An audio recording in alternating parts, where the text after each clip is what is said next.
Hi everyone, I am here with a review of Lesson 4.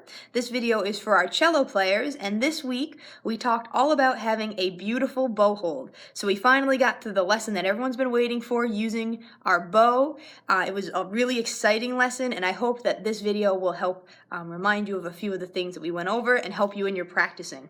So before we use our actual bow, we're going to start by practicing our bow hold on a pencil, just like we did in our lesson. Okay, and I'll remind you that having a beautiful bow hold is something that takes a lot of time and a lot of grit. So if you're not quite getting it after this week, that's okay. We're going to keep working on our bow hold all the way, all through this year. So I have my pencil here. And we talked about how having this nice, relaxed hand shape like this is very close already to the beautiful bow hold. So we even talked about imagining that we have a pot of warm wax and that we dip our hand into that pot and bring it out, and kind of the idea of just freezing everything in this position, because this right here is very close to what we're looking for. So I have my fingers that are just nice and relaxed, a little bit curved, okay? And I'm going to place my pencil just right behind them, somewhere in between like the first and second knuckles is where it falls for right now.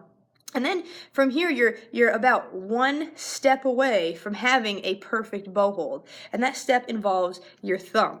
Now, you need something that I call a banana thumb, which looks like this. So my thumb is bending at the first knuckle. And a lot of kids tend to be double jointed and I can't do it, but they can bend it back the other way. You don't want it to look like that. You also don't want it to be straight. You want that nice curve in your right thumb. So going back, we have our pencil, our relaxed fingers. If I turn this way, you can see that I'm just going to take that bent thumb and put it right up against the stick. This is a beautiful bow hold. The thumb is pointing up towards the ceiling. It's not going this way or that way. That makes things very uncomfortable. I just have nice relaxed fingers with the thumb pointing up. Now, some cello players might find that they need to give their hand I'm actually kind of doing it already, a slight little tilt to the left. So if your hand is up like this, just give it a little tilt to the left, okay? Other than that, this is the perfect bow hold. Now, I would encourage you to keep practicing it like this week on a pencil. It's a lot easier to get those fingers in the right spot on the light pencil rather than having the heavier bow. And you can do this no matter where you are. If you have a pencil with you, just kind of practice setting up those fingers and holding it this way. Okay, now onto our real bow, the exciting part. Remember, when it comes out of the case, the bow hair and the stick should be pretty close together. This one doesn't quite loosen all the way, but you can see how the hair is pretty loose. It's nice and relaxed. That's how it should always go back in your case. But to play it, we need to tighten it. And I always say to start with about 4 turns, check where you are, and then keep going from there. Now, this is about how tight it should be. It's about the width, using the pencil again, about the width of a pencil here in the middle, okay?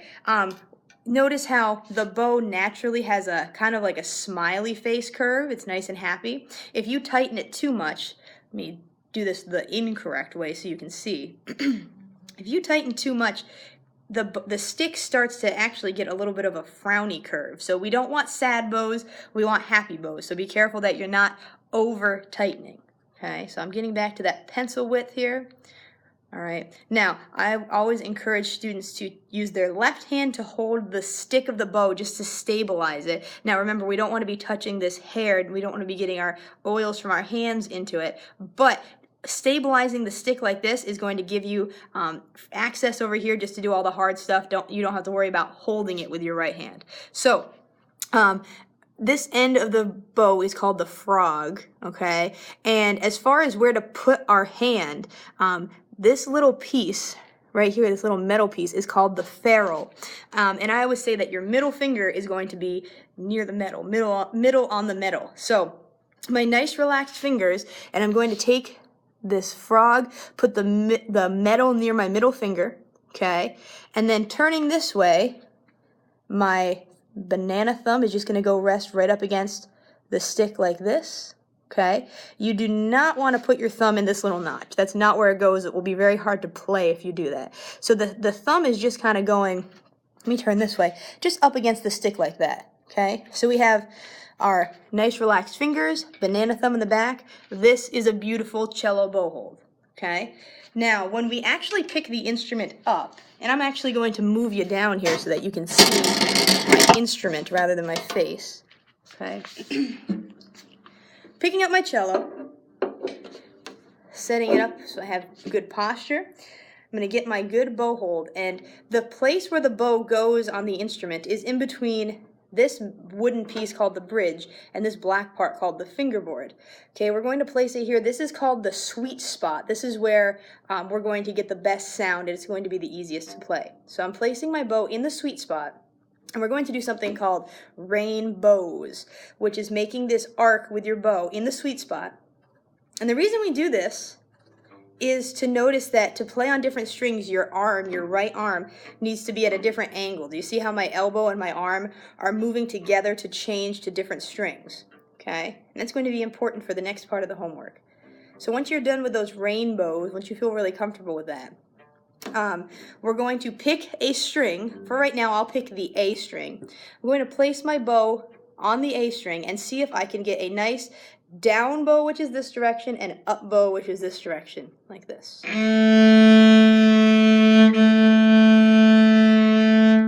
and you can try that on every string. Now notice how my bow is not pointing towards the floor, and it's not pointing up. It's nice and parallel to the bridge or then the fingerboard, so just staying in that sweet spot. And you can do that on every string. So that's something to practice this week, not hitting the other strings. That's a big challenge. And keeping the beautiful bow hold. If you all of a sudden notice that you're playing like this, just stop and reset your bow hold. That's part of this week, is just resetting and getting really comfortable with holding your bow in that way. Now, the last bit of our homework was the same exercises as last week. It was numbers 10 through 13, but this week we're doing them with the bow. So I'll just play the beginning of the G and D tune, which was number 10. It should sound something like this. And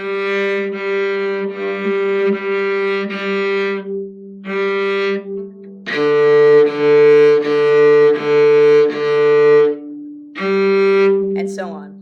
Always making sure that your bow is in the sweet spot, nice and straight, that you're not hitting neighboring strings, that you're not on the wrong string. If your bow is on the G string the whole time that you're playing, you'll notice that your pitch is not changing.